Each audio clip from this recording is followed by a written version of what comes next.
Hey everyone, this is Ellie Mae with Silhouette Secrets Plus, and in today's video I'm going to share with you how you can easily create your own customized printables. I've been teaching Silhouette users since 2016, and I think the Silhouette Studio software has amazing capabilities, and I love to share that with users.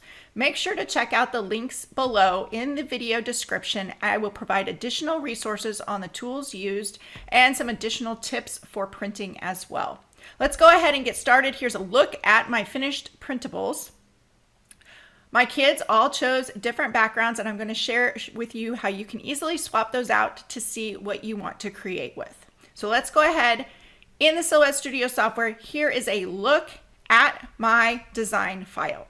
So this is the design file. I had each of my children pick out a background for their personalized sign that they will hold. Now these are one-time use signs that I am creating personally, but if you wanted to add more to it, you could make those sturdier. For us, they simply get thrown away after that picture and the keepsake is memorialized. So we're going to go through and create this from scratch.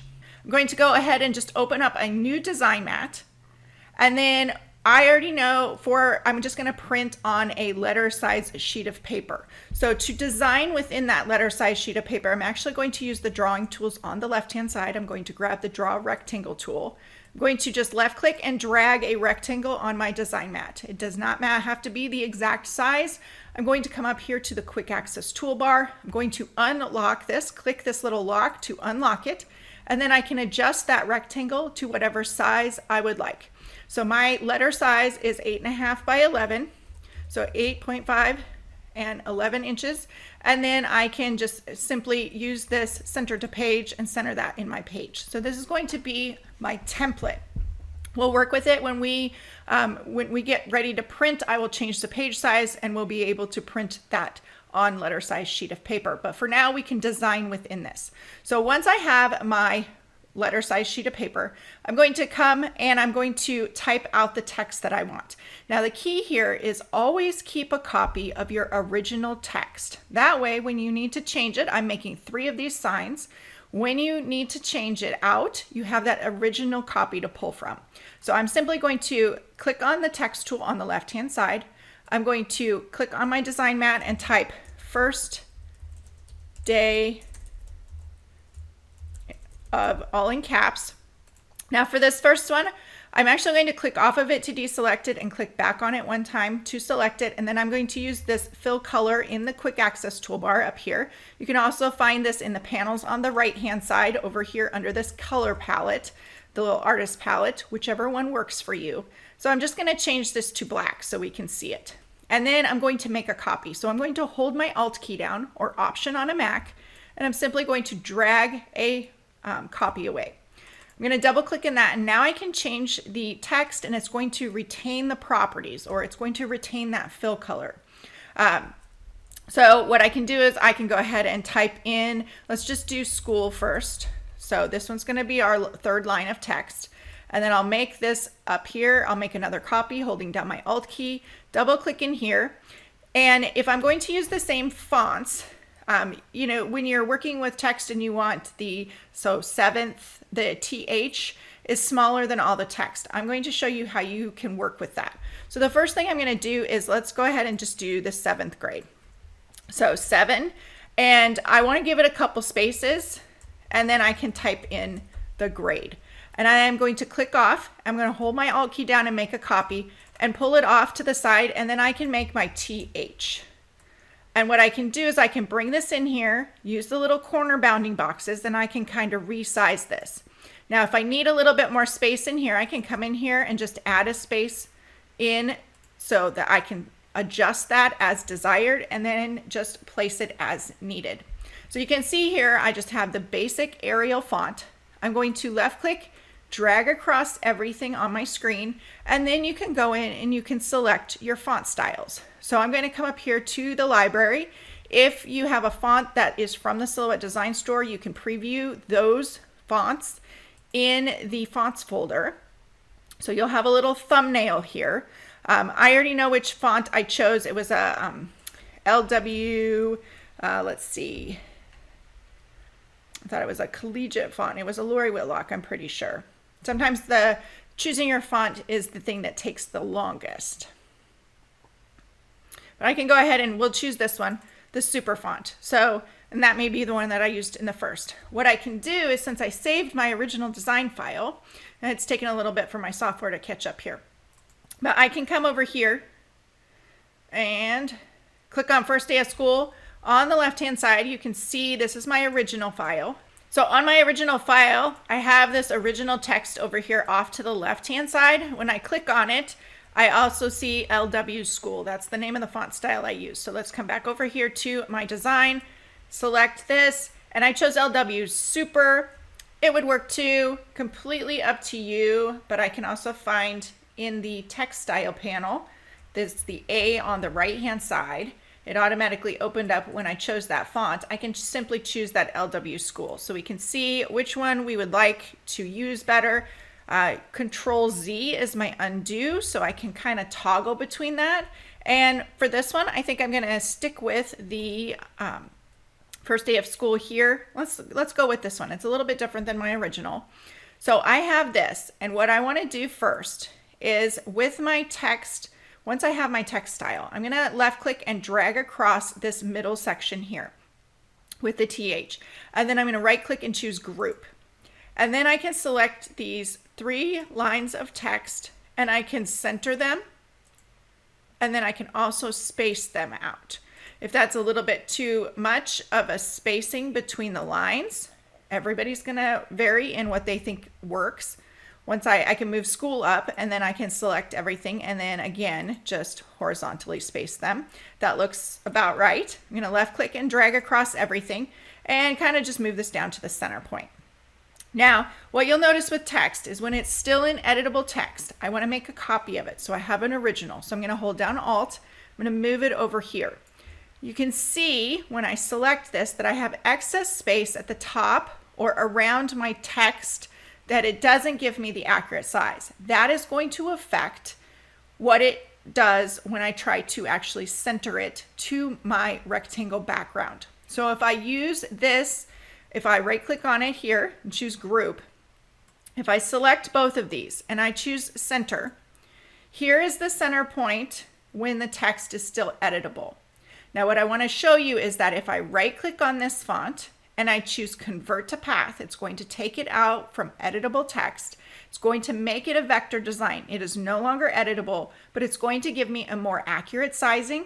So I'm going to choose convert to path. You can see that selection box changed around it.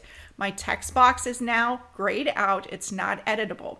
If I left click and drag across this, it should show you that it's going to move a little bit. It does move, so it does affect. Now in this case, it was very small, but when you're working with text and font styles, it has to retain all the information for every single character that is in that font style. So some of your fonts can have a huge selection box around them that's going to affect the accuracy of your text size, and it would affect the accuracy of your centering. So now we kind of have our text that is here. This is a vector design. It is no longer editable, which is why I made the copy. So if I'm making additional copies, or if you're creating a printable that you would give out for free on your blog, and you're creating all the way from kindergarten through 12th grade, you have that original copy over here on the left-hand side to go back to. Now, the next step I'm going to do is I'm going to save my file. Saving your file often is recommended. So you can see I've already created one. So I'm just going to do first day of school, and I'll just mark it with a 2. So now I have my file saved. One thing I like to do when I'm designing is you see this red line around your design. I'm going to be printing this, so that red line should not cut or should not print. Sometimes if the line weight is higher than 0, it will print. So you want to verify that before you go to print the entire printable out. But for visual purposes, when designing, I like to come up here to the line color option in the quick access toolbar, and I simply choose the crosshatched pattern, which is transparent. And that's going to change the look on your screen a little bit different. I think it does a little bit better for the visual aspect when you're designing. Now next, I'm going to come over here to the drawing tools again. I'm going to left click and I'm just going to drag a rectangle around the edges. When I originally created this and had my kids picking their designs, I made the white rectangle all the way across for the full 11 inches. And then after I designed it, I kind of felt like that was a little bit too much, so I changed it. But you can do whatever you want. I'm showing you basics on how to create the printables, and you can expand on this. Once I have this, I have drawn this. It is actually on top of my text. When I go over to the fill color option, I'm going to click on white. That's what it's going to be when it prints out.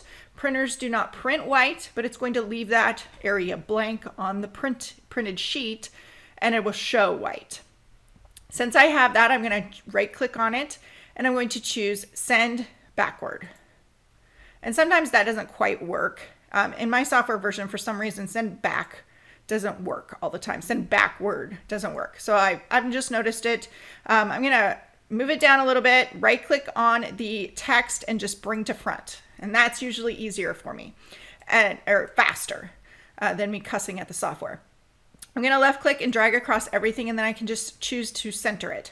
Now, you really can't see much because it's on white, but if I move this over here, you can see that the white square is behind my text, and I still need to fill in my rectangle. So I'm going to hit undo here so it goes back to my page.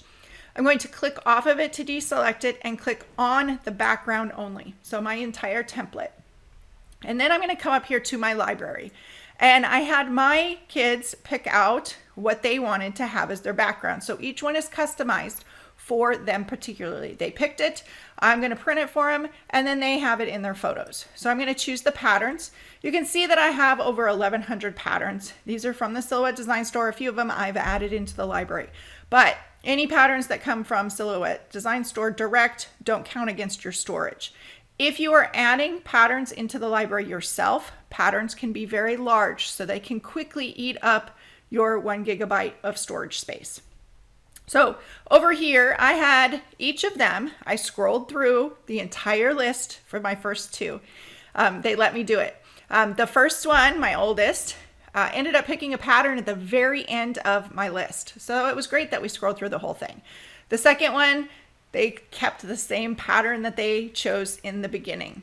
And then my son, the third one, he was like, that's it, done, I'm good. He just picked one and he was done. So what I want to show you here is we have already selected the background rectangle on our screen. I'm simply going to click on this alcohol pattern, come back to the design tab, and we have our pattern. Now you can swap and you can switch back and forth. You can either choose to do this in the library tab, which has larger thumbnails. And this is how I designed it. I tend to do that. It just depends on the project. I'm going to choose this one so we can see that it swaps out. And then you can kind of do like you're at the eye doctor. If you hit Control Z, do you like 1 or 2? Or if you go too many, my finger slipped, hit redo in the top little bar here, and you can go back. So I can toggle between them. Do you like 1 better or 2 better? We were just recently at the eye doctor if you didn't catch on to that. The other way you can work with patterns in the library is you can use this media library down here that's going to do a split screen. And this just depends on your project and the size of your screen on if it's going to work well. But sometimes I'll use this as well. So I'm going to come over here and show hide library, and it is going to open up the library, and I can kind of just drag this over so that I have a little bit more space. And you can do the same thing here. It just really depends on what your space is. I'm going to close this panel. You can see how things kind of get squished together. But then if I want to switch and toggle out, make sure your design's selected.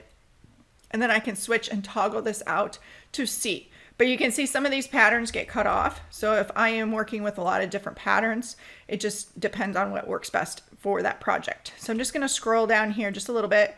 We can choose a different one. And you can, if I just search here, I know it's already in here. So I have one that's crayons. If you have a elementary school kid, you could even do a crayon. That looks really cool. Maybe not for a 7th grader, although my 7th grader said they love crayons still. So we'll see. But you can really switch between those. Now, when you go to have your design ready to print, I'm going to close the show hide library. I'm going to come up here. I'm going to save my file. And sometimes it just depends on how much data it has to save. So I'm going to jump over and use, this actually is a pretty good one. I wish she had chosen this pattern, but they all chose really unique patterns to them. So what I'm going to do is I'm going to go ahead and I'm going to print this one first. I'm just going to grab my original design so that I'm not wasting my ink and paper. I'm going to choose the one that they wanted to. I'm going to Control C. I'm going to open up a new design mat and Control V or paste. And then you can see here is my design. It is not grouped. You can see all these selection boxes around each individual one. I'm just going to make sure that it's centered. It is, and then right click and choose group. Now, if you have a borderless printer, you can definitely print this borderless. You just need to decide if it's worth it or not. Sometimes when you print borderless in a printer, since it has to extend that ink to the very edges of the page, you can get excess ink in your printer and your rollers. You'll see that on the pages that you print after that sometimes. So just keep that in mind. It just really depends on your project. I do have borderless, but I don't think it's necessary in this project that I am doing. So what I'm going to do is I'm going to come over here to the page setup panel. It's your top right icon. I'm going to change this to letter size. And then what I can also do is click the show print border. That's going to put a gray box, I'll move this out of the way here, a gray box that shows the print border for the current printer that is selected on my computer, and it pulls that data from the printer settings itself. So if it looks off or something's different, I'll show you where you can change that. What I want to do is I'm just going to bring this over here. I'm going to rotate this. I'm going to use the transform panel, rotate, and then I'm going to rotate it 90 degrees. And then I can just use the center to page. So you can see that some of this is going to be a little bit cut off. For my purpose, it's going to work perfectly fine. I'm going to come up here to File, Print, and I'm going to make sure my printer's still on. So you can see that I do have some edges here. Since this is like a throwaway sign for me, I'm okay with that. And everybody's printer is going to be a little bit different. I'm going to click on Print. You do want to make sure that those red cut lines are not going to print. If they are showing on your print preview, you want to go back and change the line width on those cut lines, or you want to change them to transparent. So I'm going to click Print, and then here's where you're going to select your printer. So if your print page settings aren't showing properly like you think they should, you want to make the changes in this. And once you make those changes, you will click Apply and then Cancel, so those changes apply and come back into this window. I will link additional resources on printers and printing from Silhouette, including how to test print your colors from Silhouette in the resources below. So I'm going to click on Preferences here. I do have Epson presentation paper. I'm going to print this at a high quality so I get those colors that pop. That's going to work well for this photo. So I need to choose the rear tray, and I'm going to choose photo paper and matte, and then I'm going to change this to high, and then click OK and choose Print. Now I went ahead and printed all three of the signs that I need using the Epson presentation paper. I have the supplies linked in the video description below. Here's a look at those three printouts that I chose with the photo matte at the high quality. I really like this paper for the quality of the print. One thing I do want to show you is I did say that I would give you some printing tips. So I have included in the video description a test print, how you can test print your colors from Silhouette Studio. We see a lot of users say that they are not, you can hear my printer running in the background, that they don't get the colors that they want. And sometimes it's not necessarily the Silhouette Studio software or their printer, but it's the materials you are printing on. So I did print a second copy of this design for the bright flowers so you can see it. So I'm going to compare, here's a photo comparing the two. The first one on the left is the printout on the Epson presentation paper. I kept everything the same. All of the settings are the same. So I printed it at the photo quality on regular cardstock.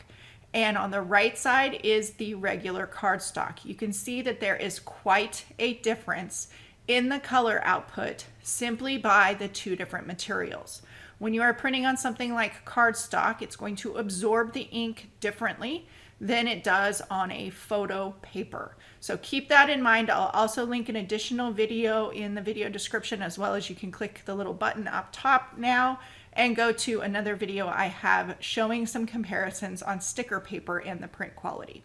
If you have any comments or questions, let me know below this video. Thanks for watching. Let me know what kind of printables you would create, and does this give you some ideas? I gave you the basic steps in this video, but you can expand on this. You could add clip art, you could add different elements, you could even make it 3D and add cut elements on top of it and glue it together. It really just depends on how much work you want to put into the project, and is it going to be worth it for a keepsake, or is it just going to be tossed in the trash right after you take the photo, and the photo is your keepsake. So I would love to hear your ideas on other types of printables that you would create. Thanks for watching and have a great day.